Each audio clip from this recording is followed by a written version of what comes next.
नमस्ते दोस्तों, मैं नूतन पांडे। हमारे YouTube चैनल पे आपका हार्दिक स्वागत है। आइए आज हम मुंशी प्रेमचंद जी द्वारा लिखे गए कहानी भूत सुनते हैं। इस कहानी में मुख्य 3 पात्र हैं। पंडित सीतानाथ चौबे, उनकी पहली पत्नी मंगला और उन्होंने दूसरा विवाह किया था जिसका नाम बिंदेश्वरी है। ये कहानी इन तीनों पात्रों के इर्द गिर्द घूम रहे हैं। तो आइए कहानी को प्रारंभ करते हैं। मुरादाबाद के पंडित सीतानाथ चौबे गत 30 वर्षों से वहाँ के वकीलों के नेता हैं। उनके पिता उन्हें बाल्यावस्था में ही छोड़कर परलोक सिधारे थे। घर में कोई संपत्ति न थी। माता ने बड़े बड़े कष्ट झेलकर उन्हें पाला और पढ़ाया। सबसे पहले वह कचहरी में 15 रुपये मासिक पर नौकर हुए। फिर वकालत की परीक्षा दी, पास हो गए।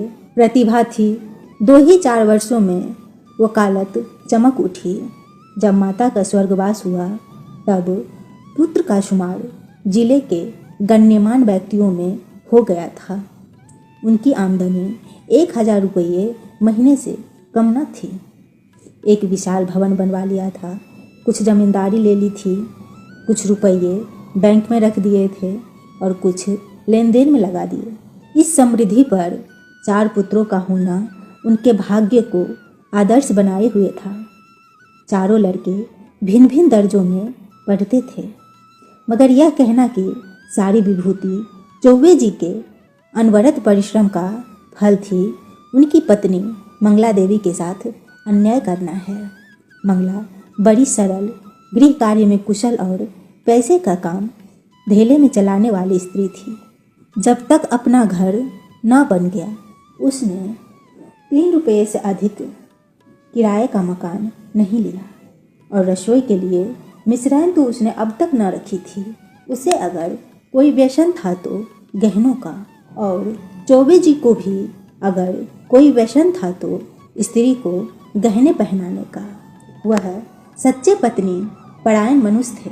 साधारणतः महफिलों में वेश्याओं से हंसी मजाक कर लेना उतना बुरा नहीं समझा जाता, पर पंडित जी अपने जीवन में कभी नाच गाने की महफिल में गए ही नहीं। 5 बजे तड़के से लेकर 12 बजे रात तक उनका व्यसन मनोरंजन, पढ़ना लिखना, अनुशील जो कुछ था कानून था। न उन्हें राजनीति से प्रेम था, न जाति सेवा से।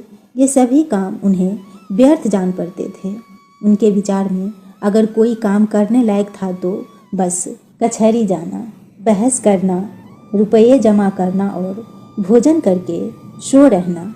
जैसे वेदांती को ब्रह्म के अतिरिक्त जगत मिथ्या जान पड़ता है, वैसे ही चौबे जी को कानून के सिवा सारा संसार मिथ्या प्रतीत होता था। सब माया थी, एक कानून ही सत्य था। चौबे जी के मुख चंद्र में केवल एक कला की कमी थी। उनके कोई कन्या न थी। पहलोठी कन्या के बाद फिर कन्या हुई ही नहीं और न अब होने की आशा ही थी। स्त्री और पुरुष दोनों उस कन्या को याद करके रोया करते थे। लड़कियां बचपन में लड़कों से ज़्यादा चोचले करती है। उन चोचलों के लिए दोनों प्राणी विकल रहते। माँ सोचती लड़की होती तो उसके लिए गहने बनवाती, उसके बाल गूंथती। लड़की पैजनिया पहने ठुमुक ठुमुक आंगन में चलती तो कितना आनंद आता। चौबे जी सोचते कन्यादान के बिना मोक्ष कैसे होगा। कन्यादान महादान है। जिसने यह दान न दिया उसका जन्म ही व्यर्थ है, वृथा गया। आखिर यह लालसा इतनी प्रबल हुई कि मंगला ने अपनी छोटी बहन को बुलाकर कन्या की भांति पालने का निश्चय किया। उसके माँ बाप निर्धन थे, राजी हो गए। यह बालिका मंगला की सौतेली माँ की कन्या थी। बड़ी सुंदर और बड़ी चंचल थी। नाम था बन्नी। चौबे जी का घर उसके आने से खिल उठा। 2-4 ही दिनों में लड़की अपने माँ बाप को भूल गई। उसकी उम्र तो केवल 4 वर्ष की थी, पर उसे खेलने की अपेक्षा कुछ काम करना अच्छा लगता था। मंगला रसोई बनाने जाती तो बिन्नी भी उसके पीछे पीछे जाती। उससे आटा गुथाने के लिए झगड़ा करती। तरकारी काटने में उसे बड़ा मज़ा आता था। जब तक वकील साहब घर पर रहते तब तक वह उनके साथ दीवान खाने में बैठी रहती। कभी किताब उलटती, कभी दवात कलम से खेलती। चौबे जी मुस्कुराकर कहते, बेटी मार खाओगी? बिन्नी कहती, तुम मार खाओगे? मैं तुम्हारे कान काट लूँगी, जूजू को बुलाकर पकड़ा दूँगी। इस पर दीवान खाने में खूब कह उड़ते। वकील साहब कभी इतने बाल्यवत्सल न थे। जब बाहर से आते तो कुछ न कुछ सौगात बिन्नी के वास्ते जरूर लाते और घर में कदम रखते ही पुकारते, बिन्नी बेटी आओ। बिन्नी दौड़ती हुई आकर उनकी गोद में बैठ जाती। मंगला एक दिन बिन्नी को लिए बैठी थी। इतने में पंडित जी आ गए। बिन्नी दौड़कर उनकी गोद में जा बैठी। पंडित जी ने पूछा, तू किसकी बेटी है? बिन्नी, ना बताऊंगी। मंगला, कह दे बेटा, जीजी की बेटी हूँ। पंडित, तू मेरी बेटी है ना बिन्नी, कि इनकी? बिन्नी, ना बताऊंगी। पंडित, अच्छा, हम लोग आंखें बंद किए बैठे हैं। बिन्नी जिसकी बेटी होगी उसकी गोद में बैठ जाएगी। बिन्नी उठी और फिर चौबे जी के गोद में बैठ गई। पंडित, मेरी बेटी है, मेरी बेटी है, अब ना कहना कि मेरी बेटी है। मंगला, अच्छा जाओ बिन्नी, अब तुम्हें मिठाई न दूंगी, गुड़िया भी न मंगा दूंगी। बिन्नी, भैया जी मंगवा देंगे, तुम्हें न दूंगी। वकील साहब ने हंसकर बिन्नी को छाती से लगा लिया और गोद में लिए हुए बाहर चले गए। वह अपने इष्ट मित्रों को भी इस बाल कीड़ा का रसास्वाद कराना चाहते थे। आज से जो कोई बिन्नी से पूछता कि तू किसकी बेटी है, तो बिन्नी चट कह देती, भैया की। एक बार बिन्नी का बाप आकर उसे अपने साथ ले गया। बिन्नी ने रो रो कर दुनिया सिर पर उठा ली। इधर चौबे जी को भी दिन काटना कठिन हो गया। 1 महीना भी न गुजरने पाया था कि वह फिर ससुराल गए और बिन्नी को लिवा लाए। बिन्नी अपनी माता पिता को भूल गई। वह चौबे जी को अपना बाप और मंगला को अपनी माँ समझने लगी। जिन्होंने उसे जन्म दिया था वे अब गैर हो गए। कई साल गुजर गए। वकील साहब के बेटे के विवाह हुए। उनमें से 2 अपने बाल बच्चों को लेकर अन्य जिलों में वकालत करने चले गए। 2 कॉलेज में पढ़ते थे। बिन्नी भी कली से फूल हुई। ऐसी रूप गुण सिलवान बालिका बिरादरी में और न थी। पढ़ने लिखने में चतुर, घर के काम धंधों में कुशल, बूटे कसीदे और सीने पिरोने में दक्ष, पाक कला में निपुण, मधुरभाषी, लज्जाशीली, अनुपम रूप की राशि अंधेरे घर में उसके सौंदर्य की दिव्य ज्योति से उजाला होता था। उषा की लालिमा में, ज्योतिष्णा की मनोहर छटा में खिले हुए गुलाब के ऊपर सूर्य के किरण से चमकते हुए तुषार बिंदु में भी वह प्राणप्रद सुषमा और शोभा न थी। श्वेत हेम मुकुटधारी पर्वत में भी वह शीलता न थी जो बिन्नी अर्थात बिंदेश्वरी के विलास नेत्रों में थी। चौबे जी ने बिन्नी के लिए सुयोग वर खोजना शुरू किए। लड़कों की शादियों में दिल का अरमान निकाल चुके थे। अब कन्या के विवाह में हौसले पूरे करना चाहते थे। धन लुटाकर कीर्ति पा चुके थे। अब दान दहेज में नाम कमाने की लालसा थी। बेटे का विवाह कर लेना आसान है, पर कन्या के विवाह में आबरू निभाह ले जाना कठिन है। नौका पर सभी यात्रा करते हैं। जो तैरकर नदी पार करे वही प्रशंसा की अधिकारी है। धन की कमी न थी। अच्छा घर और सुयोग वर मिल गया। जनपत्र मिल गए। बनावट बन गया। फलदान और तिलक की रस्में भी अदा कर दी गई। पर हाय रे दुर्देव, कहाँ तो विवाह की तैयारी हो रही थी। द्वार पर दर्जी, सुनार, हलवाई सब अपना अपना काम कर रहे थे। कहाँ निर्दयी विधाता ने और ही लीला रच दी। विवाह के 1 सप्ताह पहले मंगला अनायास ही बीमार पड़ी। 3 ही दिन में अपने सारे अरमान लिए हुए परलोक सिधार गई। संध्या हो गई थी। मंगला चारपाई पर पड़ी हुई थी। बेटे, बहुएं, पोते पोतियाँ सब चारपाई के चारों ओर खड़े थे। बिन्नी पैताने बैठी मंगला के पैर दबा रही थी।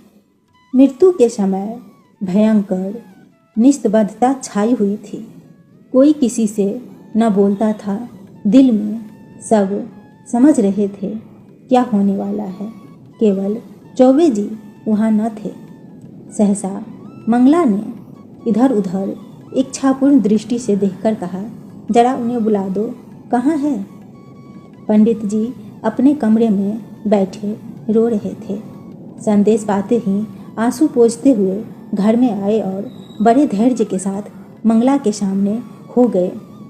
डर रहे थे कि मेरी आंखों से आंसू के एक बूंद भी निकली तो घर में हाहाकार मच जाएगा। मंगला ने कहा, एक बात पूछती हूँ, बुरा न मानना। बिन्नी तुम्हारी कौन है। पंडित जी, बिन्नी कौन है? मेरी बेटी है, और कौन? मंगला, हाँ, मैं तुम्हारे मुंह से यही सुनना चाहती थी। उसे सदा अपनी बेटी समझते रहना।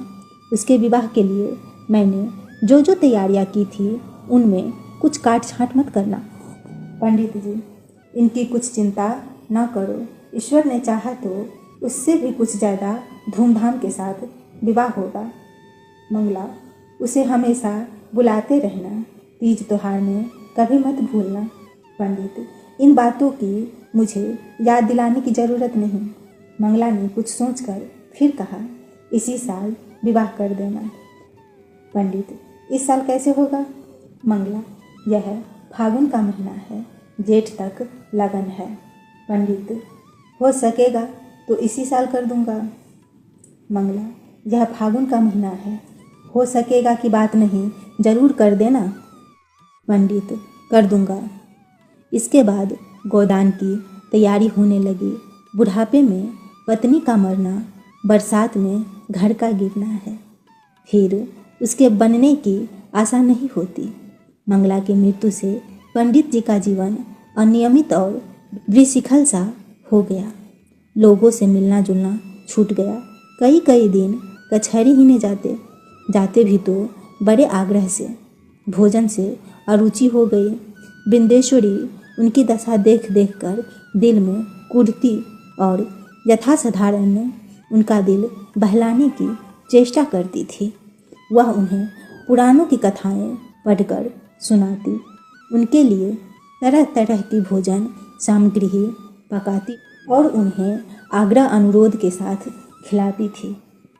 जब तक वह न खा लेते आप कुछ न खाती थी। गर्मी के दिन थे ही रात को बड़ी देर तक उनके पैताने बैठी पंखा झेला करती और जब तक वह न सो जाते तब तक आप भी सोने न जाती। वह जरा भी सिर दर्द की शिकायत करते तो तुरंत उनके सिर में तेल डालती। यहाँ तक कि रात को जब उन्हें प्यास लगती तब खुद दौड़कर आती और उन्हें पानी पिलाती। धीरे धीरे चौबे जी के हृदय में मंगला केवल एक सुख की स्मृति रह गई। एक दिन चौबे जी ने बिन्नी को मंगला के सब गहने दे दिए। मंगला का यह अंतिम आदेश था। बिन्नी फूली न समाई। उसने उस दिन खूब बनाव श्रृंगार किया। जब संध्या के समय पंडित जी कचहरी से आए तो वह गहनों से लदी हुई उनके सामने कुछ लजाती हुई और मुस्कुराती हुई आकर खड़ी हो गई। पंडित जी ने सतृष्ट नेत्रों से देखा। बिंदेश्वरी के प्रति अब उनके मन में एक नया भाव अंकुरित हो रहा था। मंगला जब तक जीवित थी वह उनसे पिता पुत्री के भाव को सजग और पुष्ट कराती रहती थी। अब मंगला न थी, अतएव वह भाव दिन दिन शिथिल होता जाता था। मंगला के सामने बिन्नी एक बालिका थी। मंगला की अनुपस्थिति में वह एक रूपवती युवती थी, लेकिन सरल हृदय बिन्नी को इसकी रत्ती भर भी खबर न थी कि भैया के भाव में क्या परिवर्तन हो रहा है। उसके लिए वह वही पिता के तुल्य भैया थे। वह पुरुषों के स्वभाव से अभिज्ञ थी। नारी चरित्र में अवस्था के साथ मातृत्व का भाव दृढ़ होता जाता है, यहाँ तक कि एक समय ऐसा आता है जब नारी की दृष्टि में युवक मात्र पुत्र तुल्य हो जाते हैं। उनके मन में विषय वासना का लेस भी नहीं रह जाता, किंतु पुरुषों में यह अवस्था कभी नहीं आती। उनकी कामेंद्रियां क्रियाहीन भले ही हो जाए, पर विषय वासना संभवतः और भी बलवती हो जाती है। पुरुष वासनाओं से कभी मुक्त नहीं हो पाता, बल्कि जो अवस्था ढलती है तो ग्रीष्म ऋतु के अंतिम काल की भांति उनकी वासना की गर्मी भी प्रचंड होती जाती है। वह तृप्ति के लिए नीच साधनों का सहारा लेने को भी प्रस्तुत हो जाता है। जवानी में मनुष्य इतना नहीं गिरता, उसके चरित्र में गर्व की मात्रा अधिक रहती है। जो नीच साधनों से घृणा करता है वह किसी के घर में घुसने के लिए जबरदस्ती कर सकता है, पर नाले के रास्ते नहीं जा सकता। पंडित जी ने बिन्नी को सादृश नेत्रों से देखा और फिर अपनी इस उछलखानता पर लज्जित होकर आंखें नीचे कर ली। बिन्नी इसका कुछ मतलब न समझ सकी। पंडित जी बोले, तुम्हें देखकर मुझे मंगला की उस समय की याद आ रही है जब वह विवाह के समय यहाँ आई थी। बिल्कुल ऐसी सूरत थी, यही गोरा रंग, यही प्रसन्न मुख, यही कोमल गाल, यही लजीली आंखें। वह चित्र अभी तक मेरे हृदय पट पर खींचा हुआ है, कभी नहीं मिट सकता। ईश्वर ने तुम्हारे रूप में मेरी मंगला मुझे फिर दे दी। बिन्नी, तो आपके लिए क्या जलपान लाऊं? पंडित जी, ले आना, अभी बैठो, मैं बहुत दुखी हूँ। तुमने मेरे शोक को भुला दिया है। वास्तव में तुमने मुझे जिला लिया, नहीं तो मुझे आशा ही न थी कि मंगला के पीछे मैं जीवित रहूँगा। तुमने प्राणदान दिया, नहीं जानता तुम्हारे चले जाने पर मेरी क्या दशा होती। बिन्नी, कहाँ चले जाने के बाद? मैं तो कहीं नहीं जा रही हूँ। पंडित, क्यों? तुम्हारे विवाह की तिथि आ रही है, चले ही जाओगे। बिन्नी संकुचाती हुई, ऐसी जल्दी क्या है? पंडित, वे लोग अभी से आग्रह कर रहे हैं। बिन्नी, आप फटकार क्यों नहीं देते? पंडित, करना तो है ही, फिर विलम्ब क्यों करूं? यह दुख और वियोग तो एक न एक दिन होना ही है। अपनी विपत्ति का भार तुम्हारे सिर क्यों रखूं? बिन्नी, दुख सुख में काम न आऊँगी तो और किस दिन काम आऊँगी? पंडित जी के मन में कई दिनों तक घोर संग्राम होता रहा। वह अब बिन्नी को पिता की दृष्टि से न देख सकते थे। बिन्नी अब मंगला की बहन और उनकी शाली थी। जमाना हंसेगा तो हंसे, जिंदगी तो आनंद से गुजरेगी। उनकी भावनाएं कभी इतनी उल्लासमयी न थी। उन्हें अपने अंगों में फिर जवानी की फुर्ती का अनुभव हो रहा था। वह सोचते, बिन्नी को मैं अपनी पुत्री समझता था, पर वह मेरी पुत्री बिंदेश्वरी को अभी तक कुछ खबर न थी कि मेरे लिए क्या क्या षड्यंत्र रचे जा रहे हैं। वह खुश थी कि मैं भैया जी की सेवा कर रही हूँ और भैया जी मुझसे प्रसन्न है। बहन का उन्हें बड़ा दुख है। मैं न रहूँगी तो यह कहीं चले जाएंगे। कौन जाने साधु सन्यासी हो जाए, घर में कैसे मन लगेगा। वह पंडित जी का मन बहलाने का निरंतर प्रयत्न करती रहती थी। उन्हें कभी मन मारे न बैठने देती। पंडित जी का मन अब कचहरी में न लगता था। घंटे 2 घंटे बैठकर चले आते थे। युवकों के प्रेम में विकलता होती है और वृद्धों के प्रेम में श्रद्धा। वे अपनी यौवन की कमी को खुशामद से मीठी बातों से और हाजिर जवाबी से पूर्ण करना चाहते हैं। मंगला को मरे अभी 3 ही महीने गुजरे थे कि चौबे जी ससुराल पहुँचे। सास ने मुँह मांगी मुरादे पाए। उनके 2 पुत्र थे। घर में कुछ पूंजी न थी। उनके पालन और शिक्षा के लिए कोई ठिकाना नज़र न आता था। मंगला मर ही चुकी थी। लड़की का जो ही विवाह हो जाएगा वह अपने घर की हो रहेगी। फिर चौबे जी से नाता ही क्या रहेगा। फिर चौबे से नाता ही टूट जाएगा। वह इसी चिंता में पड़ी हुई थी कि चौबे जी पहुँचे। मानो देवता स्वयं वरदान देने आए हो। जब चौबे जी भोजन करके लेटे तो सास ने कहा, भैया कहीं बातचीत हुई कि नहीं। पंडित, अम्मा अब मेरे विवाह की बातचीत क्या होगी। सास, क्यों भैया, अभी तुम्हारी उम्र ही क्या है। पंडित, करना भी चाहूँ तो बदनामी के डर से नहीं कर सकता। फिर मुझे पूछता ही कौन है। सास, पूछने को हजारों है, दूर क्यों जाऊँ, अपने घर में ही लड़की बैठी है।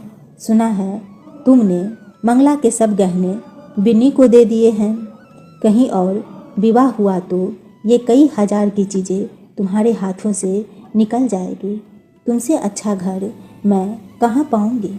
तुम उसे अंगीकार कर लो तो मैं तर जाऊँ।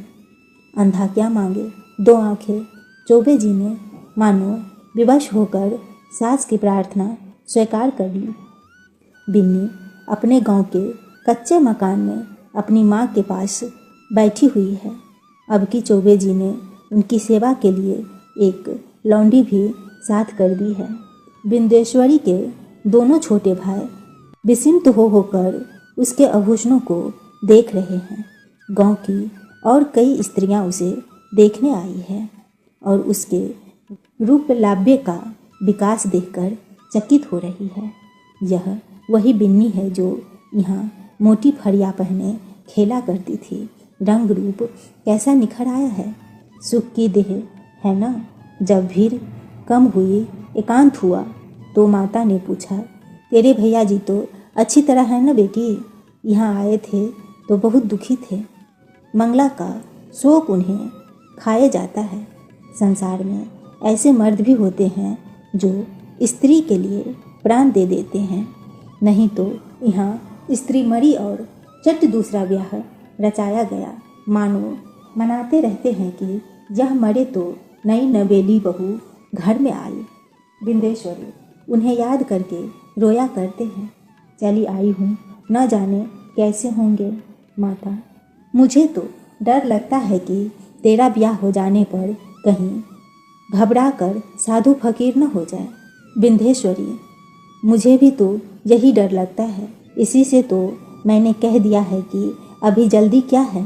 माता, जितने ही दिन उनकी सेवा करोगी उतना ही उनका स्नेह बढ़ेगा और तुम्हारे जाने से उन्हें उतना ही दुख भी अधिक होगा। बेटी, सच तो यह है कि वह तुम्ही को देखकर जीते हैं।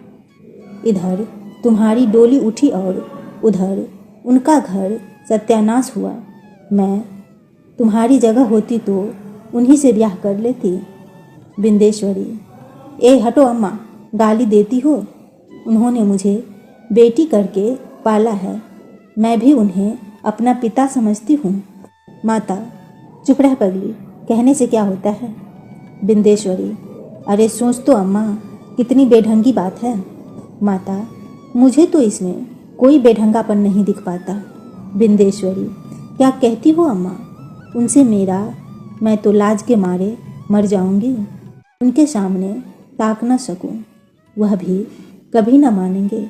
मानने की बात भी हो कोई। माता, उनका जिम्मा मैं लेती हूँ। मैं उन्हें राजी कर लूँगी। तू राजी हो जा। याद रख, यह कोई हंसी खुशी का ब्याह नहीं है। उनकी प्राण रक्षा की बात है।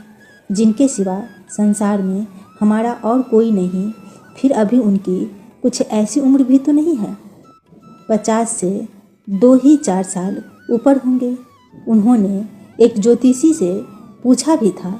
उसने उनकी कुंडली देखकर बताया है कि आपकी ज़िंदगी कम से कम 20 वर्ष की है। देखने सुनने में भी वह 100-200 में एक आदमी है। बातचीत में चतुर। माता ने कुछ ऐसा शब्द व्यूह रचा कि सरल बालिका उसमें से निकल ही न सकी। माता जानती थी कि प्रलोभन का जादू इस पर न चलेगा। धन का, आभूषणों का, कुल सम्मान का, सुखमय जीवन का उसने जिक्र तक न किया। उसने केवल चौबे जी की दायनीय दशा पर जोर दिया। अंत को बिंदेश्वरी ने कहा, अम्मा, मैं जानती हूँ कि मेरे न रहने से उनको बड़ा दुख होगा। यह भी जानती हूँ कि मेरे जीवन में सुख नहीं लिखा है। अच्छा, उनके हित के लिए मैं अपना जीवन बलिदान कर दूंगी। ईश्वर की यही इच्छा है तो यही सही। चौबे जी के घर में मंगलगान हो रहा था। बिंदेश्वरी आज वधू बनकर इस घर में आई है। कई वर्ष पहले वह चौबे जी की पुत्री बनकर आई थी।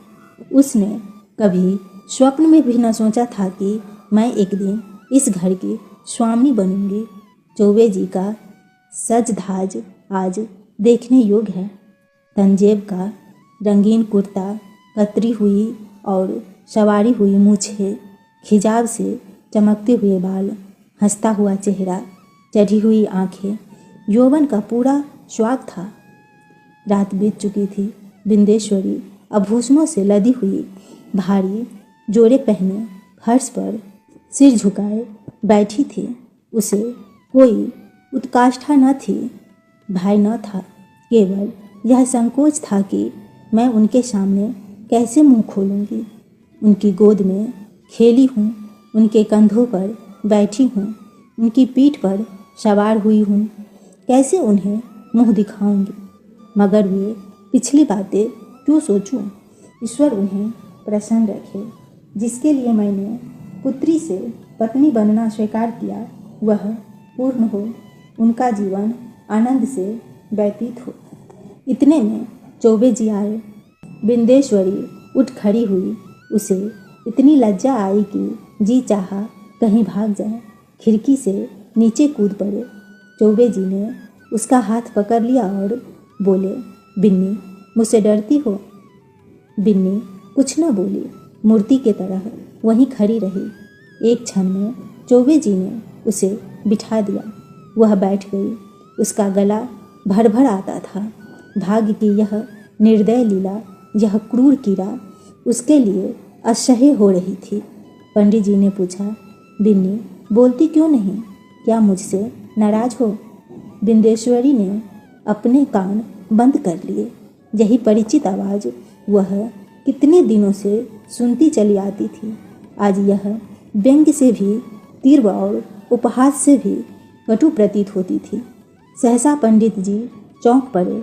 आंखें फैल गई और दोनों हाथ मेढक के पैरों की भांति सिकुड़ गए। वह 2 कदम पीछे हट गए। खिड़की से मंगला अंदर झांक रही थी। छाया नहीं, मंगला थी, मंगला थी, संदेह साकार सजीव। चौबे जी कांपती हुई टूटी फूटी आवाज़ से बोली, बिन्नी, देखो वह क्या है? बिन्नी ने घबरा कर खिड़की की ओर देखा। कुछ न था। बोली, क्या है? मुझे तो कुछ नहीं दिखाई देता। चौबे जी अब गायब हो गई, लेकिन ईश्वर जानता है, मंगला थी। बिन्नी, बहन। चौबे जी, हाँ हाँ, वही खिड़की से अंदर झांक रही थी। मेरे तो रोए खड़े हो गए। बिंदेश्वरी कांपती हुई बोली, मैं यहाँ नहीं रहूँगी। चौबे, नहीं नहीं बिन्नी, कोई डर नहीं है। मुझे धोखा हुआ होगा। बात यह है कि वह घर में रहती थी, सोती थी। इसी के कदाचित मेरी भावना ने उसकी मूर्ति लाकर खड़ी कर दी। कोई बात नहीं है। आज का दिन कितना मंगलमय है कि मेरी बिन्नी यथार्थ में मेरी ही हो गई। यह कहते कहते चौबे जी फिर चौंके। फिर वही मूर्ति खिड़की से झांक रही थी। मूर्ति नहीं, सजीव साकार मंगला। अब उसकी आंखों में क्रोध न था, तिरस्कार न था, उसमें हास्य भरा हुआ था। मानो वह इस दृश्य पर हंस रही है, मानो उसके सामने कोई अभिनय हो रहा है। चौबे जी ने कांपते हुए कहा। बिन्नी, फिर वही बात हुई। वह देखो, मंगला खड़ी है। बिंदेश्वरी चीख कर उसके गले से लिपट गई। चौबे जी ने महावीर का नाम जपते हुए कहा, मैं किवाड़ बंद किए देता हूँ। बिन्नी, मैं इस घर में नहीं रहूँगी। रो रो कर, भैया जी, तुमने बहन के अंतिम आदेश को नहीं माना, इसी से उनकी आत्मा दुखी हो रही है। मुझे तो किसी अमंगल की आशंका हो रही है। चौबे जी ने उठकर खिड़की के द्वार बंद कर दिए और कहा, मैं कल से दुर्गा पाठ कराऊंगा। आज तक कभी ऐसी शंका न हुई थी। तुमसे क्या कहूँ, मालूम होता है होगा। उस बात को जाने दो। यहाँ बड़ी गर्मी पड़ रही है। अभी पानी गिरने को 2 महीने से कम नहीं है। हम लोग मसूरी क्यों नहीं चले? बिंदेश्वरी, मेरा तो कहीं जाने का जी नहीं चाहता। कल से दुर्गा पाठ जरूर करना। मुझे अब इस कमरे में नींद न आएगी। पंडित, ग्रंथों में तो यही देखा है कि मरने के बाद केवल सूक्ष्म शरीर रह जाता है। फिर समझ में नहीं आता यह स्वरूप क्यों कर दिखाई दे रहा है। मैं सच कहता हूँ बिन्नी, अगर तुमने मुझ पर यह दया न की होती तो मैं कहीं का न रहता। शायद इस वक्त मैं बद्रीनाथ के पहाड़ों पर सिर टकरा रहा होता, या कौन जाने विष खाकर प्राणांत कर चुका होता। बिंदेश्वरी, मसूरी में किसी होटल में ठहरना पड़ेगा। पंडित, नहीं, मकान भी मिलते हैं। मैं अपने एक मित्र को लिख देता हूँ कि वह कोई मकान ठीक कर रखेंगे वहाँ। बात पूरी न होने पाई थी कि न जाने कहाँ से जैसे आकाशवाणी हो आवाज़ आई, बिन्नी तुम्हारी पुत्री है। चौबे जी ने दोनों कान बंद कर लिए। भय से थर थर काँपते हुए बोले, बिन्नी, यहाँ से चलो, न जाने कहाँ से आवाज़ आ रही है। बिन्नी तुम्हारी पुत्री है। यह धुनी सहस्त्र कानों से पंडित जी को सुनाई पड़ने लगी, मानो इस कमरे की एक एक वस्तु से यही सदा आ रही थी। बिन्नी ने रोक कर पूछा, कैसी आवाज़ थी? पंडित जी, क्या बताऊं, कहते ला जाती है। बिन्नी, जरूर बहन जी की आत्मा है। बहन, मुझ पर दया करो, मैं सर्वथा निर्दोष हूँ। पंडित, फिर वही आवाज़ आ रही है। हाय ईश्वर, कहाँ जाऊँ? मेरे तो रोम रोम में वे ही शब्द गूंज रहे हैं। बिन्नी, बुरा किया। मंगला सती थी, उसके आदेश की उपेक्षा करके मैंने अपने हक में जहर बोया। कहाँ जाऊँ, क्या करूँ? यह कहकर पंडित जी ने कमरे के किवाड़ खोल दिए और बेहताश भागे। अपने मर्दाने कमरे में पहुंचकर वह गिर पड़े, मूर्छा आ गई। बिंदेश्वरी भी दौड़ी, पर चौखट से बाहर निकलते ही गिर पड़ी। इसी के साथ यह कहानी ख़त्म होती है। अगर यह कहानी पसंद आए तो वीडियो को लाइक, शेयर एवं चैनल को सब्सक्राइब करिएगा। मिलते हैं हम आपसे अपने अगले वीडियो में। तब तक के लिए धन्यवाद।